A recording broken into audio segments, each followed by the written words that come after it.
الحمد للہ رب العالمین والصلاة والسلام علی خاتم النبیین اما بعد فاعوذ باللہ من الشیطان الرجیم بسم اللہ الرحمن الرحیم۔ پڑھیے الصلاة والسلام علیک یا رسول اللہ وعلی آلک واصحابک یا حبیب اللہ۔ الصلاة والسلام علیک یا نبی اللہ وعلی آلک واصحابک یا نور اللہ۔ درود پاک کے بے شمار فضائل و برکات ہیں، لیکن درود پاک کو آرڈنری لے لینا، درود پاک کو آپ یوں سمجھیں کہ ایک گرانٹڈ لے لینا، پڑھ لیا تو ٹھیک ہے، نہیں پڑھا تو کوئی بات نہیں، ایسا نہیں ہے۔ درود پاک ایک بڑا امپورٹنٹ وظیفہ ہے۔ اب میں جو حدیث سنانے جا رہا ہوں اس میں آپ کو 3 اہم چیزیں پتہ چلیں گی۔ سرکار دو عالم صلی اللہ تعالی علیہ وسلم کا فرمان عالی شان ہے، جس نے ماہ رمضان کو پایا اور اس کے روزے نہ رکھے وہ بدبخت ہے۔ ٹھیک ہے، رمضان کو ہم نے اگر حاصل کرنا ہے تو پھر اس کی خوب قدر بھی کرنی ہے۔ آقا علیہ الصلوۃ والسلام فرماتے ہیں، جس نے اپنے والدین یا کسی ایک کو پایا اور ان کے ساتھ اچھا سلوک نہ کیا وہ بھی بدبخت ہے۔ یہ بھی سوچنا ہے۔ پھر آقا فرماتے ہیں کہ اور جس کے پاس میرا ذکر ہوا اس نے مجھ پر درود نہ پڑھا وہ بھی بدبخت ہے۔ اب آپ غور کریں، یہ 3 چیزیں۔ اب نبی پاک جس کو بدبخت کہہ دیں تو پھر تو گئے نا۔ تو ماں باپ کی قدر، نبی پاک کا ذکر خیر ہو، فوراً درود پاک صلی اللہ تعالی علی محمد صلی اللہ علیہ وسلم۔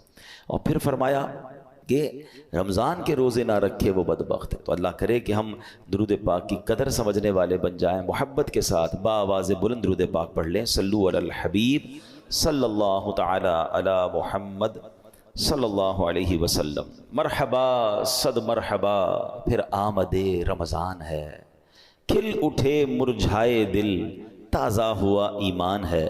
یا خدا ہم آسیوں پر یہ بڑا احسان ہے، زندگی میں پھر عطا ہم کو کیا رمضان ہے۔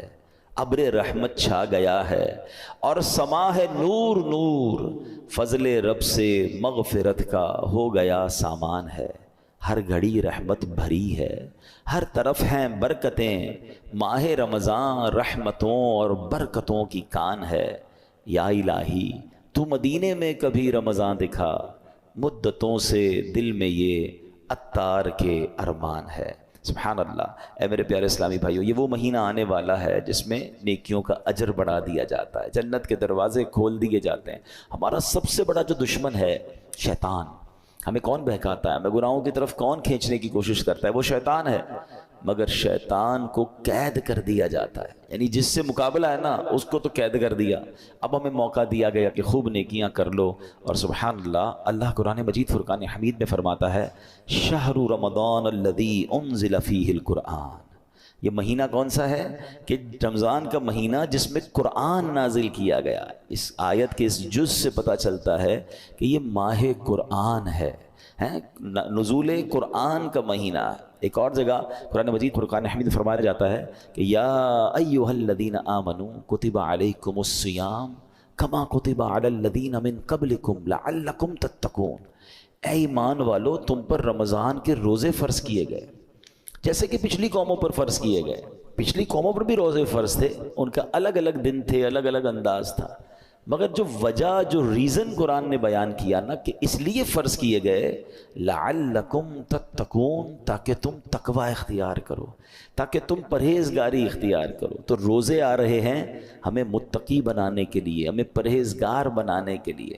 اب ہم نے دیکھنا ہے کہ ہم نے ان روزوں کو کیسے گزارنا ہے، اس کا استقبال کیسے کرنا ہے، ان روزوں کو جس کو کہتے ہیں نا اس کا ٹائم کیسے اسپینڈ کرنا ہے۔ بدقسمتی یہ ہے کہ کچھ لوگ روزے رکھ کر بھی گناہ کر رہے ہوتے ہیں، روزے رکھ کر بھی اللہ کی نافرمانی کر رہے ہوتے ہیں۔ ایک بات یاد رکھیے، روایتوں میں آتا ہے کہ جو بندہ بھوکا پیاسا رہے، روزہ رکھے اور پھر بھی گناہ سے باز نہ آئے، تو اللہ کو ایسے بھوکا پیاسا رہنے کی کوئی حاجت نہیں ہے۔ روزہ صرف کھانے پینے سے رکنے کا نام نہیں ہے۔ آنکھیں حرام دیکھ رہی ہیں اور بندہ روزہ رکھا ہوا ہے، کان حرام سن رہے ہیں اور بندہ روزہ رکھا ہوا ہے، زبان حرام بول رہی ہے اور ہم روزے سے، یہ کون سا روزہ ہے؟ یقیناً کھانے پینے سے رکنا ہے، مگر گناہوں سے بھی رکنا ہے۔ اچھا دیکھیں، رمضان میں گناہوں کی شدت، اس کی سزا کی جو شدت ہے وہ کیوں بڑھ جاتی ہے؟ یعنی میرے اور آپ کی آسانی کے لیے شیطان بند کر دیا گیا، نیکیاں کرنا آسان کر دیا گیا، ثواب کا اجر بڑھا دیا گیا، مگر یہ کیسا بندہ ہے کہ پھر بھی گناہ سے باز نہیں آ رہا؟ آپ سوچ رہے ہیں کہ آپ کی میری فلیکسیبلٹی کے لیے، ہمارے لیے نیکیاں آسان کرنے کے لیے ہمارے دشمن کو بند کر دیا گیا، مگر پھر بھی بندہ گناہ کرتا ہے۔ اچھا یہاں ایک بڑا دلچسپ سوال بھی لوگوں کے ذہن میں آتا ہے کہ جناب اگر شیطان بند ہے تو بندہ پھر گناہ کیوں کرتا ہے؟ ٹھیک ہے نا، آپ کہہ رہے ہیں شیطان بند ہو جاتا ہے تو لوگ رمضان میں بھی جھوٹ بولتے ہیں، رمضان میں بھی معاذ اللہ فلمیں ڈرامے دیکھ رہے ہوتے ہیں، بدکاری، بے حیائی، بہت سارے برے کام چل رہے ہوتے ہیں، تو یہ کیوں؟ تو علماء نے بڑی پیاری مثال دی ہے۔ کبھی سائیکل چلائی ہوگی آپ نے، تو فرمایا سائیکل چلاؤ، چلاتے رہیں اور کچھ دیر کے بعد سائیکل کے آپ پیڈل مارنا چھوڑ دیں، مگر سائیکل پھر بھی کافی دیر تک خود چلتی ہے کیونکہ پیڈل آپ نے پیچھے کافی مار لیے تھے۔ تو بتایا جو 11 مہینے شیطان نے آپ کے پیڈل مارے ہیں نا، ٹھیک ہے، 11 مہینے چلتے رہے شیطان کے ساتھ، اب شیطان تو بند ہو گیا، باقی کام اسی انہوں نے خود ہی کر رہے ہیں۔ وہ شیطان بند ہے، بندہ خود ہی وہ جو پیڈل مارے سائیکل چل رہی ہے، بریک تو لگاؤ بھائی، ہاں بریک لگا لو گے تو پھر نہیں چلنی، کیونکہ پیڈل مارنے والا اب کوئی نہیں ہے۔ مگر مسئلہ یہ کہ ہم بریک مارنے کے لیے تیار نہیں ہوتے نا، ہماری جو عادتیں ہیں ہم اس کو کنٹینیو کر لیتے ہیں۔ معاذ اللہ جس کی جھوٹ بولنے کی عادت، بد نگاہی کی عادت، موبائل پر الٹی سیدھی چیزیں دیکھنے کی عادت، لڑائی جھگڑے کی عادت، گالی گلوچ کی عادت، حرام کمانے کی عادت، وہ رمضان میں اس لیے بند نہیں ہوتی کہ اس نے بریک نہیں لگاتا۔ وہ مجھے اور آپ کو ابھی سے بریک لگا لینا ہے، 3-4 دن تو شیطان سے لڑ لو یار، پھر تو ویسے ہی رمضان آ جائے گا، وہ بند ہو جائے گا۔ ابھی سے پریکٹس کرنی ہوگی۔ ایسا نہیں ہوگا کہ جب اعلان ہوگا کہ مبارک ہو ماہ رمضان کا چاند نظر آ گیا تو ہماری ساری بری عادتوں کے سوئچ آف ہو جائیں گے، جھوٹ کا سوئچ آف، بدنگاہی کا آف، لڑائی جھگڑے کا آف، نہیں، وہ آپ کو آف خود کرنے پڑیں گے، اور ابھی سے کریں، اس کو پلان کریں کہ مجھے رمضان میں کوئی گناہ نہیں کرنا، رمضان نیکیوں کے لیے آ رہا ہے۔ اس مہینے میں ایک بار کیا ہوا کہ پیارے آقا علیہ الصلوۃ والسلام ممبر اقدس پر تشریف لے گئے تو آپ نے آمین ارشاد فرمایا۔ طویل حدیث ہے، میں اس کا ایک جز سنا دیتا ہوں۔ آمین ارشاد فرمایا تو صحابہ نے کہا حضور آپ نے آمین فرمایا؟ کہا جبریل امین آئے تھے، انہوں نے دعا کی کہ جو رمضان کو پائے اور اپنی مغفرت نہ کروا سکے وہ ہلاک و برباد ہو جائے۔ نبی پاک فرماتے میں نے اس دعا پر آمین کہا ہے۔ مجھے بتائیں دعا کرنے والا کون؟ فرشتوں کا سردار روح الامین۔ آمین کہنے والا کون؟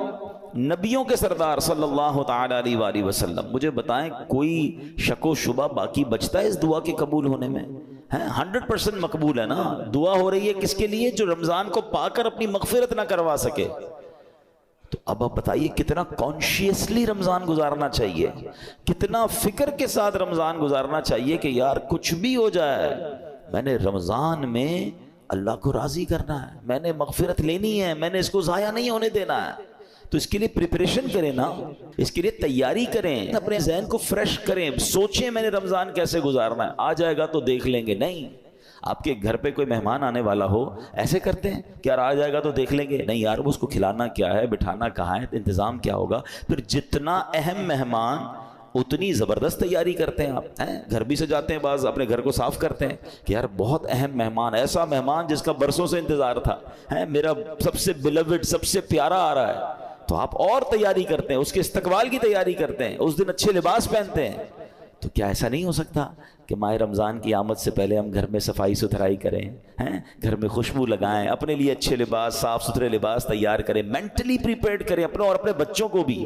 ہمارے بچوں کو بھی بعض اوقات نارمل لے رہے ہوتے ہیں، اچھا رمضان آ گیا ٹھیک ہے، نہیں، اللہ کرے کہ ہمارے گھر میں، ہماری فیملی میں، ہمارے خاندان میں، بلکہ ہمارے ملک میں، ساری دنیا میں ایک شور ہو، ایک خوشی کا سما ہو، مبارک ہو رمضان آنے والا ہے۔ Be prepare your self.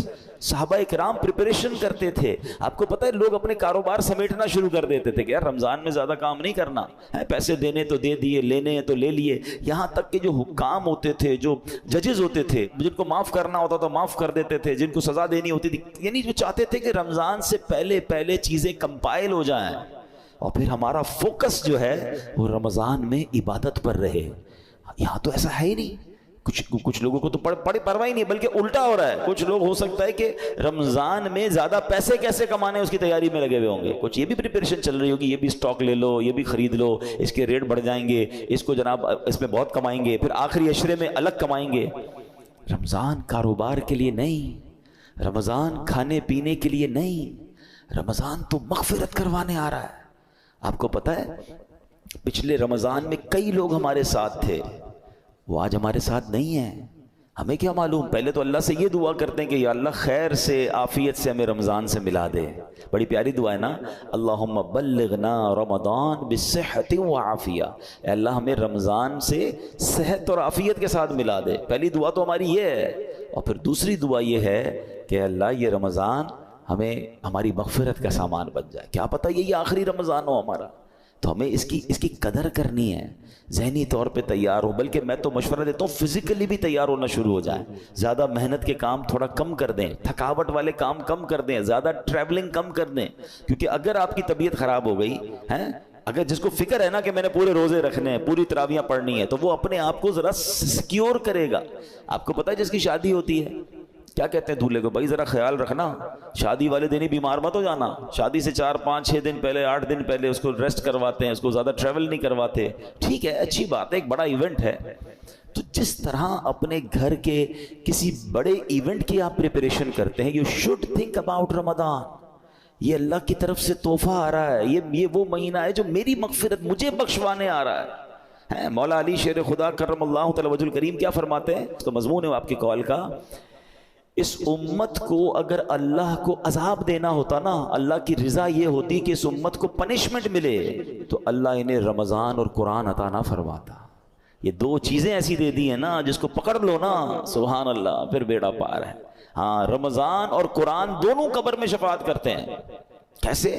رمضان کہتا ہے یا اللہ میں نے اس بندے کو جو ہے وہ کھانے پینے سے روکا تھا، دن میں کھانے پینے سے روکا تھا۔ قرآن کہے گا مولا رات میں نے سونے سے روکا، یہ قرآن پڑھتا تھا، تراویح سنتا تھا۔ تو جس نے رمضان اور قرآن کو تھام لیا نا، یہ دونوں آپ کا کام کریں گے، یہ شفاعت کریں گے قیامت کے دن۔ مگر جو نہ دن میں روزے رکھے نہ رات تراویح پڑھے، جو نہ دن میں عبادت کرے نہ دن میں اللہ کو راضی کرے نہ رات قرآن سے محبت کرے، تو وہ کیا کہاں جائے گا؟ Try to understand. ایک حدیث، اتنی حدیثیں میں آج بہت ساری چیزیں لے کر آیا تھا، مگر میں آپ کو کہوں کہ اگر رمضان کی فضیلت پر صرف ایک حدیث جو نبی پاک نے فرمائی نا، 1 لائنر، عقل مندارا اشارہ کافی است، کہتے ہیں نا عقل مندوں کے لیے اشارہ کافی ہوتا ہے۔ آقا کی ایک لائن کی جو حدیث ہے نا، سرکار دو عالم صلی اللہ علیہ وسلم فرماتے ہیں اگر میری امت کو معلوم ہوتا کہ رمضان کیا ہے، اگر میری امت کو معلوم ہوتا کہ رمضان کیا ہے، تو وہ تمنا کرتے کہ سارا سال ہی رمضان ہو۔ That's it۔ اسی سے بندہ سمجھ جائے کہ it means very big special, not only special۔ ایسا مہینہ ہے، اور نبی پاک سبحان اللہ آپ کا ایٹیٹیوڈ ہی بدل جاتا تھا، آپ کا اسٹائل ہی بدل جاتا تھا۔ آپ تو اللہ کے حبیب ہیں، دن رات اللہ کی عبادت میں تھے، مگر بی بی عائشہ صدیقہ رضی اللہ تعالیٰ عنہ فرماتی ہیں، دیکھیں گھر کی بات تو گھر والے ہی بتا سکتے ہیں نا، ہماری امی حضور بتاتی ہیں کہ رمضان آتا میرے آقا کے چہرے کا رنگ بدل جاتا، خوف خدا، گڑ گڑاتے تھے، روتے تھے، دعائیں کرتے، بستر پر کم آتے ہیں، رات رات بھر نوافل اور دعائیں ہو رہی ہیں، سبحان اللہ۔ اب مجھے بتائیں کہ اللہ کے حبیب ہیں جن کے صدقے مجھے اور آپ کو رمضان ملا ہے، وہ بستر پر کم جا رہے ہیں، وہ رات بھر عبادت کر رہے ہیں، ان کے چہرے کا رنگ بدل رہا ہے۔ جبریل امین آتے تھے تو پیارے آقا جبریل امین کے ساتھ قرآن کا دور کرتے تھے، اور سبحان اللہ خوب سخاوت کرتے تھے۔ یہ میرے آقا کے چند وہ کام ہیں جو اب ماہ رمضان میں اسپیشل کرتے تھے۔ ہمارے یہاں حال کیا ہے، آقا آرام کم کر دیتے تھے، ہم آرام بڑھا دیتے ہیں۔ ہمارے کئی لوگ جو رمضان میں سوتے ہی رہتے ہیں، بھائی آپ سوتے رہیں گے تو آپ نے پھر کیا روزے کو پایا؟ دیکھیں ایکچولی روزے کے کچھ میسیجز ہیں۔ روزہ ایسے رکھنا ہے، ایک تو جیسے میں نے بتایا کہ صرف کھانے پینے سے نہیں، گناہوں سے بھی بچنا ہے۔ دوسرا آپ کو نکاہت فیل ہو، اس کا ایک مقصود ہے کہ جب عصر کے بعد خاص طور پہ ماشاءاللہ کئی لوگ میں جانتا ہوں، مجھے یہاں بھی نظر آ رہے ہیں، مزدور بھی ہیں ہمارے بھائی، نوکری پیشہ بھائی بھی ہمارے بیان میں آئے ہیں، تو یہ مجھے تو ان پہ یقین کرے رشک آتا ہے، اصل روزہ ہی ان کا ہے۔ ایسے بھی ماشاءاللہ ہیں جو صبح 8 9 بجے سے کام پہ جاتے ہیں اور محنت مزدوری بھی کر رہے ہوتے ہیں، اور سبحان اللہ روزہ بھی رکھتے ہیں۔ اللہ ان کے صدقے ہم ناکاروں کا روزہ قبول فرما لے۔ اب میں کئی وہ ہیں جو ایئر کنڈیشن روم میں بیٹھے رہتے ہیں، کام بھی ہے تو ٹیلی فون پر کام کرنا ہے، نو ڈاؤٹ روزہ ہمارا بھی ہے، لیکن اصل روزہ تو ان کا ہے نا، جو اتنی محنت کر کے بھی روزہ چھوڑتے نہیں ہیں۔ ہاں چھوڑنا نہیں ہے، یہ نہیں کہہ